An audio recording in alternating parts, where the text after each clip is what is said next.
কেন আল্লাহর নাফরমানি করছো ভাইয়া? শেষ পর্যন্ত কোথায় গিয়ে থামবা? বাবা বলো, এই নাফরমান বলেন কোথায় গিয়ে থামবেন? শেষ পর্যন্ত দিন শেষে বা রাত শেষে কোনো একদিন দেখবেন আপনিও একা, আমিও একা। একা না,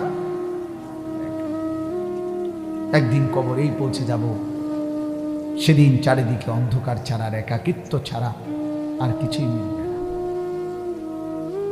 আল্লাহ নবী সাল্লাল্লাহু আলাইহি ওয়াসাল্লাম বলেন, নাফরমান কবরে একজন ফেরেশতা পাঠানো হবে। ওয়া ইউকাইয়াদু লাহু মালাকুন, এই ফেরেশতার তিনটা গুণ, আবকাম, আসাম্মু, আ'মা। ওই ফেরেশতাটা বোবা, ফেরেশতা কানে শোনে না, ফেরেশতা চোখে দেখে না। এই তিন গুণে গুণান্বিত একজন ফেরেশতা নাফরমান পাপীর কবরে আসবে। নবী সাল্লাল্লাহু আলাইহি সাল্লাম বলছেন, বোবা, বধির, অন্ধ। তখন আল্লাহ নবী সাল্লাল্লাহু আলাইহি সাল্লাম বলেন, ইউদরাবু লাহু বিমিতরাকাতিন মিন হাদিদ। এই ফেরেশতা ওই নাফরমানকে এমন লোহার মুগুর, লোহার গুর্জ দিয়ে আঘাত করবে, তরবাতান বাইনা উযুনাইহি, তার দুই কান বরাবর মাঝখানে। ফায়াসিহু সাইহাতান, তখন সেই নাফরমান এত জোরে চিৎকার করবে, ইয়াসমাউহা মান ইয়ালিহি ইল্লা সাকালাইন, মানুষ এবং জিন ব্যতীত আল্লাহর সমস্ত সৃষ্টি এই বেঈমানের চিৎকার শুনতে পাবে। কি বুঝা ফুর্তি করতেছো ভাইয়া? হ্যাঁ, মানে আসলে কি বলো ভাই? রাগ হইও না, বলো কোথায় গিয়ে থামবা শেষ পর্যন্ত? বলো, একদিন তো একদিন থাইমা যাইবা, তুমিও আমি। কোথায় গিয়ে থামবা? কোরআন শরীফে আছে, ইসরাফিল ফু দিলে মানুষ পাগলের মতো ছুটবে। কিয়ামত শুরু হলে তখন লোকের একজন আরেকজনকে জিজ্ঞেস করবে, আইনাল মাফা, পালাবো কোথায়?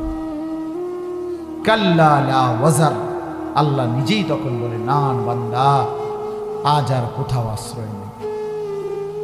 ইলা রাব্বিকা ইয়াউমা ইদিনিল মুস্তাকার, সেদিন ঠিকানা, আশ্রয় শুধুই তোমার রব আল্লাহর নিকট। ইউনাব্বাউল ইনসানু ইয়াউমা ইদিন বিমা কদ্দামা ওয়া আখরা, আর সেদিন আল্লাহ তোমাকে জানাবে তোমার হায়াতে তুমি বেঁচে থাকতে যা করেছো, তোমার মৃত্যুর পরে তোমার নামেও যা জমা হয়েছে। হ্যাঁ, যে ছেলেটারে তুমি চরিত্রহীন বানাইছো, আল্লাহর কসম, আল্লাহর কসম, ওই যতগুলো গুনাহ করছে নাফরমান, মনে রাখিস তোর আমল নামা তো লেখা হবে। কারে বিড়ি খানা শিখাইছো তো মনে রাখো, ওইতে তোমার মরার পরও যখন বিড়ি খাবে তোমার আমল নামার মধ্যে বিড়ির গুনাহ আসবে। কারে জুয়া খেলা শিখাইছো, কারে মদ খানা শিখাইছো, নেশা, কারে নারীর ফান্দে ফাঁসাইয়া দিছ, হ্যাঁ, তার গুনাহগুলোও তোমার আমল নামায় জমা। আবার যে কাউকে আল্লাহর দিকে ডাকছে, কোরআনের দিকে ডাকছে, নামাজের দিকে ডাকছে, আখিরাতের দিকে ডাকছে, সেই ডাকেও যারা ফিরে আসছে, ইনশাআল্লাহ আল্লাহর কসম, ওই মানুষগুলোর সমস্ত বন্দেগীর সওয়াব ওই আহ্বানকারীর আমল নামাতেও জমা হতে থাকে। হ্যাঁ, ইউনাব্বাউল ইনসানু ইয়াউমাইদিন বিমা কদ্দামা ওয়া আখরা, আলিমাত নাফসুম মা কদ্দামাত ওয়া আখরা ওয়া নাকতুবু মা কদ্দামু ওয়া আথারাহুম। এসব একই অর্থ, সব এক কথা। এজন্য আজকে আমরা নিয়ত করি, রাত গভীরে, সময় খুব লম্বা করার দরকার নাই ভাইয়া, আমি সবার কাছে অনুরোধ করি, গুনার রাস্তা ছেড়ে দেব, আমিও আপনি। বলেন ইনশাআল্লাহ। নিজেরে বাপ কষ্ট করলেন বউ বাচ্চার লাগা, কিন্তু শেষ বয়সে এই যে একটা কথা কইলাম, যে একটা টেলিভিশন, একটা নাচ গান, একটা গুনার জন্য স্বীকৃতি দিয়া আপনি দায়ুস হইয়া কবরে গেলেন, আমি কেমনে জান্নাতে যাইবেন? জীবনটাও কষ্ট করলেন, কবরেও কষ্ট পাইবেন, লাভ হইল কি লাভ?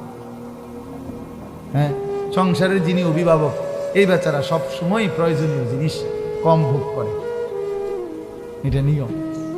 এই বেচারা লুঙ্গি ছিঁড়া, বেচারার গেঞ্জি ছিঁড়া, বেচারার কাপড় চোপড় সামান্য, ও